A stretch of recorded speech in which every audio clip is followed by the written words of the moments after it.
Naveda. Welcome to PSM Talking. There comes a time in everyone's life when we have to take a look at our actions in the past and learn from its mistakes. Recently, I was coaching someone on leadership styles and how she can be an assertive leader, especially to men who are much senior to her. That whole exercise made me look back at my actions and back in my career, how I have reacted to such situations and what were some of the mistakes that I did? First thing I can remember is that I always wanted to be a good girl. Now, this is a nature of mine which is there from the very childhood. I was always obedient. I was, very motivated child. I was good at my studies. I would work hard. And my teachers never had major complaints about me. I had good friends.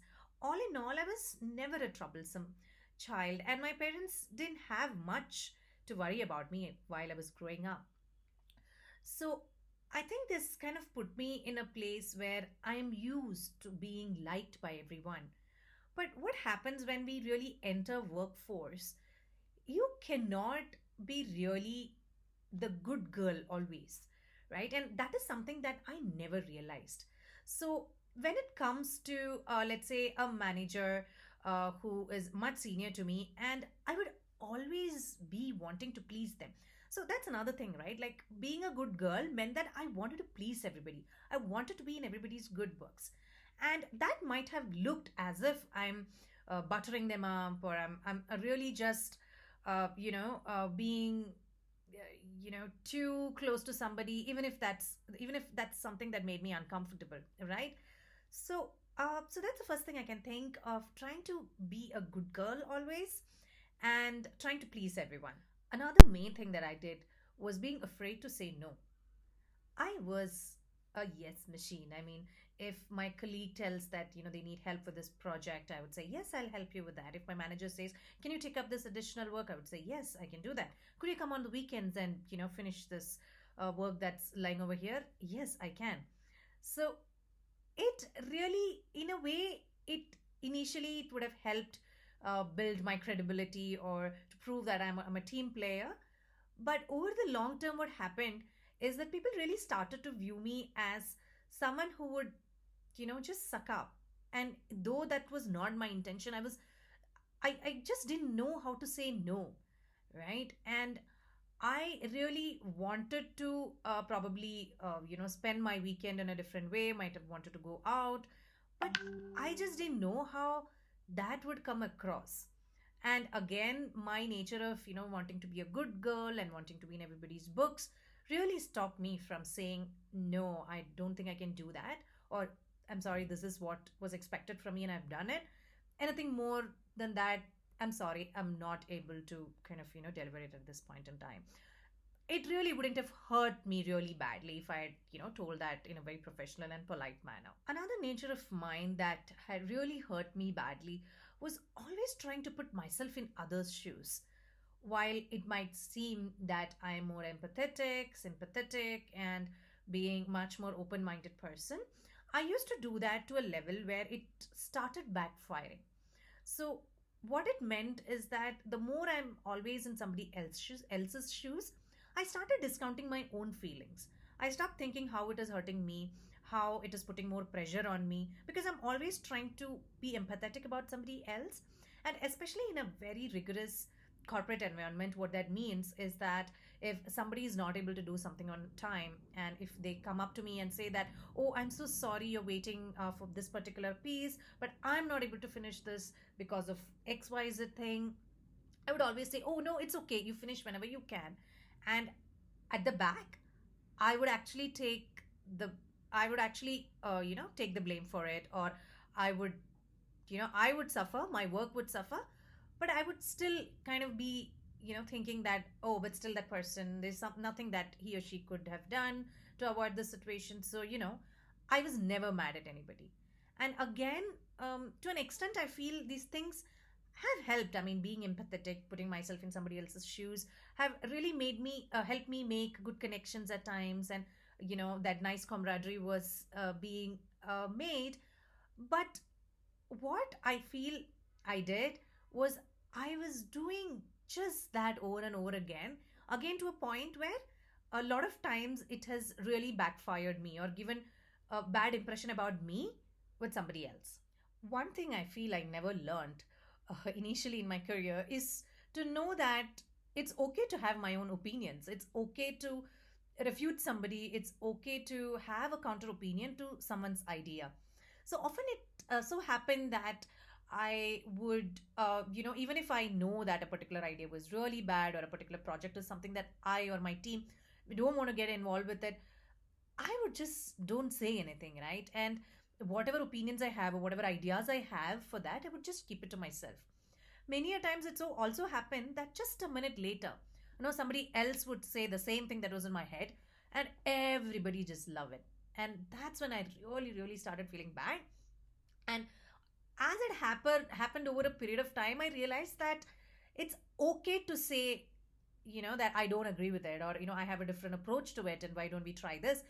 It didn't come easy at all in the beginning, and I would say that it took several years for me to kind of get the courage or get that confidence to say that, no, you know what, I have an idea and it might be better than this, or just listen to me, this is what I think about so and so thing.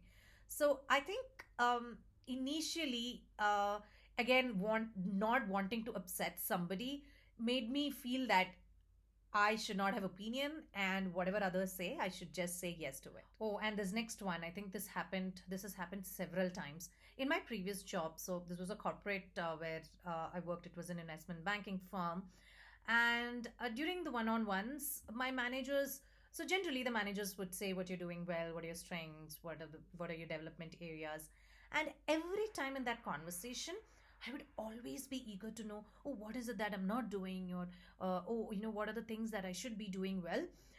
The mistake I did was that I was only looking for these negative things, right? I was always like, oh, I'm not doing that. Oh, I'm so sorry. Oh, did I let you down here? Oh, I'm not doing this particular, I don't have this particular skill.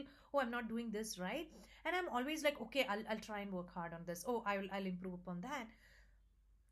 What I should have or could have done is to also talk more about my strengths, understand how I can use my strengths to kind of counter my development areas or help supplement my area of improvements, and also to give others a feeling that, hey, wait, there is only this much I can improve upon, or there are only so many development areas I can work on at a time. And at times I could have even said that their projection or their expectation of me is just unrealistic. I mean, there were so many times I felt that in my head.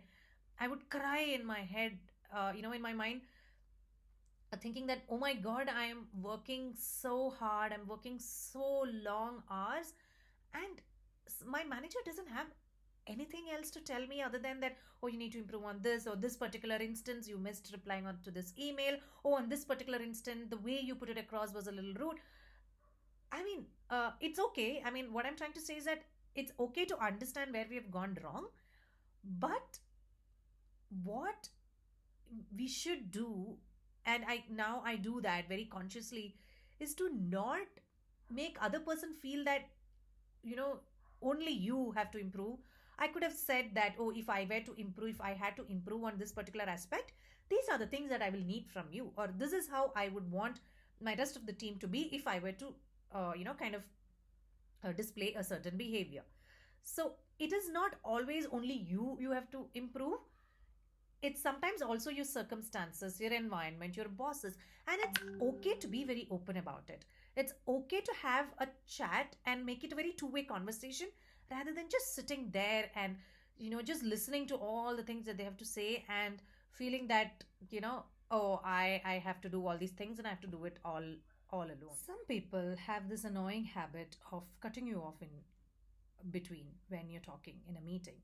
So this used to happen to me all the time, where I would be, talking, I would be telling my opinion, and suddenly someone really brilliant have another idea. They would just cut you off in between and they start talking, and everybody's attention kind of go there.